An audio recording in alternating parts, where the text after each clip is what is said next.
everybody? Christian Ballard, Ballard Sports Media and Sports Journalist, coming at you with another team preview video today. I say another, it has been a little bit of a minute since we dove in outside of doing a stream. I know I had clipped one of Nebraska from a live stream, but this is my first time in a couple weeks, I think, actually getting to sit down and overall look at a team by myself.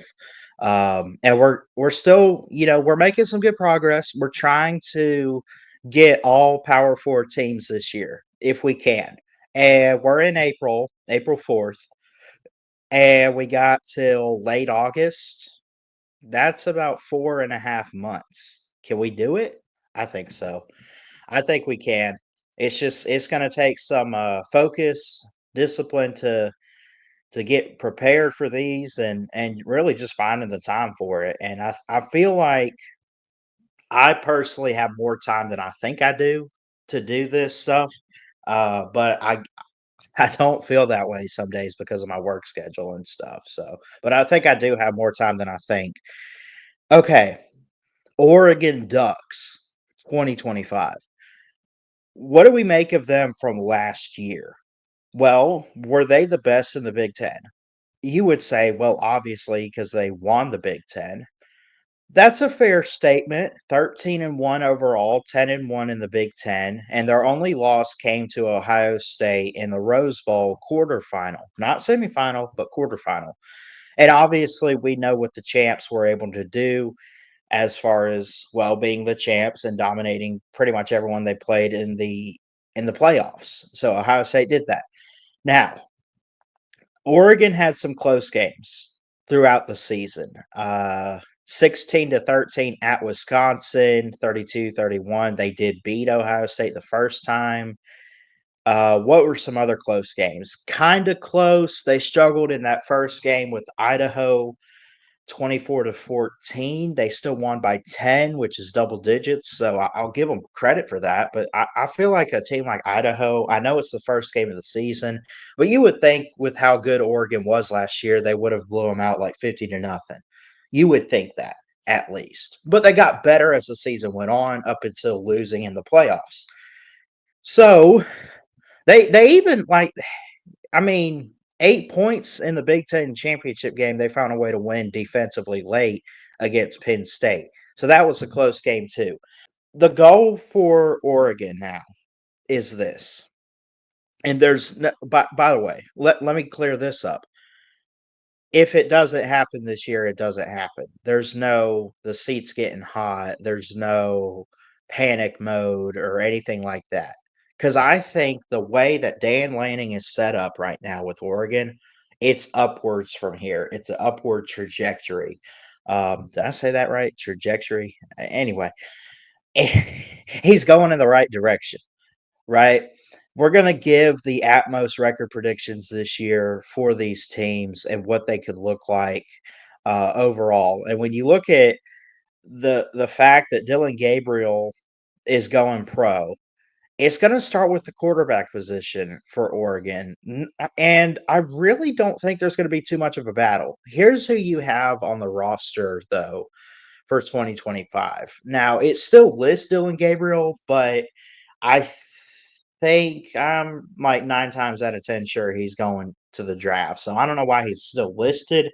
Y'all can clarify that for me if he is coming back. But if not, you're looking at Dante Moore, who I believe was a 5-star recruit, even though it's not listed on 247 Sports where I'm looking.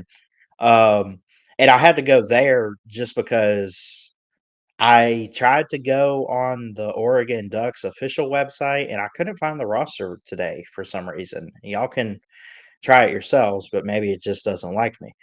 But they have a couple different guys: Ryder Hayes, Luke Moga, Dante Moore, Austin Novstad comes in, and I've heard some good things about him. He's going to be a freshman. They also got this guy Brock Thomas. I could go down the list. They also have some guys. Jordan James at running back is projected to be a really good draft pick. They have Patrick Herbert as a tight end. They have Terrence Ferguson, the tight end. They had all these guys last year. that are really, really good.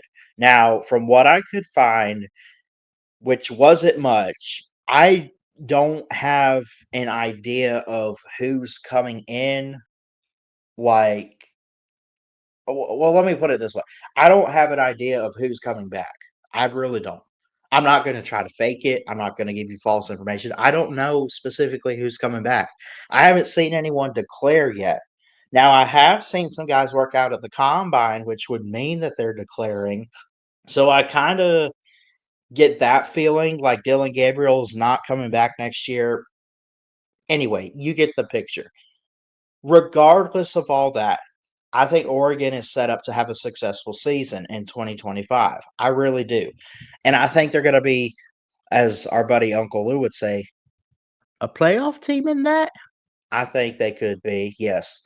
Now, again, we're given the Atmos record predictions. Let's go ahead and dive into the schedule here.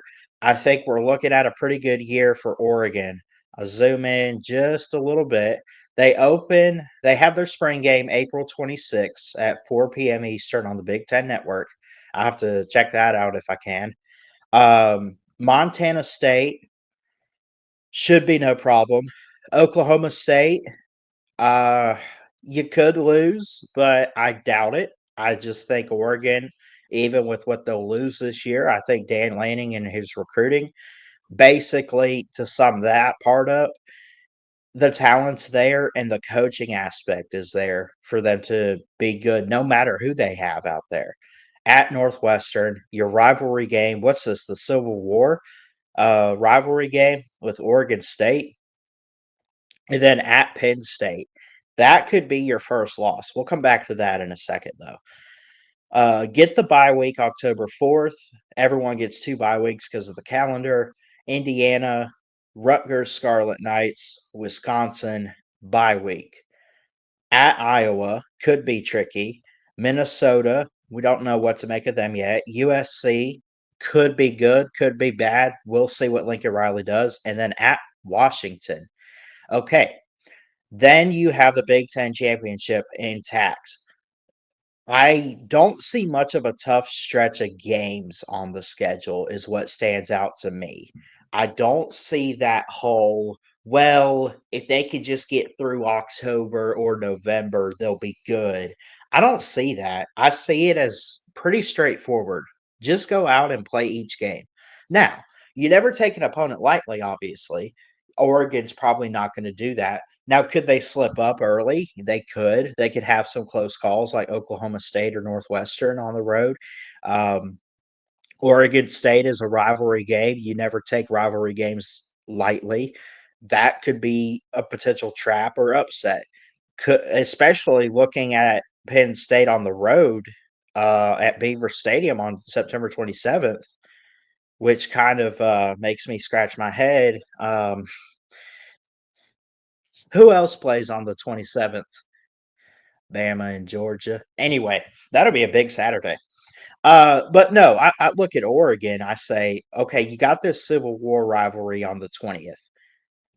You could lose that game if you overlook it for Penn State next week. If you overlook it for Penn State, I'm not saying you will lose, but you have a higher chance of losing than you would if you were to stay focused on the game. If they could stay focused on this Oregon State game, they should have no problem. But we know that teams can overlook to a bigger game sometimes. Now, I'm not saying that's Dan Lanning in Oregon. I don't know. But, I just think that they have to stay focused every single week if they want to do what they did last year and go undefeated and win the Big Ten title game. Indiana, you don't have to overlook them for Rutgers. You don't have to do that. Wisconsin, I think the only time you're going to overlook somebody, if you do, is that Oregon State game for the trip to Penn State and State College. That's really it. Other than that, like, you're not going to overlook your bye week, obviously. You could overlook USC because you got to go to Washington for a rivalry game.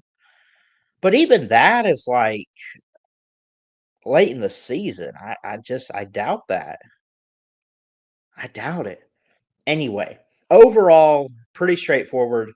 The road schedule outside of Penn State, I would say, is pretty simple but tricky.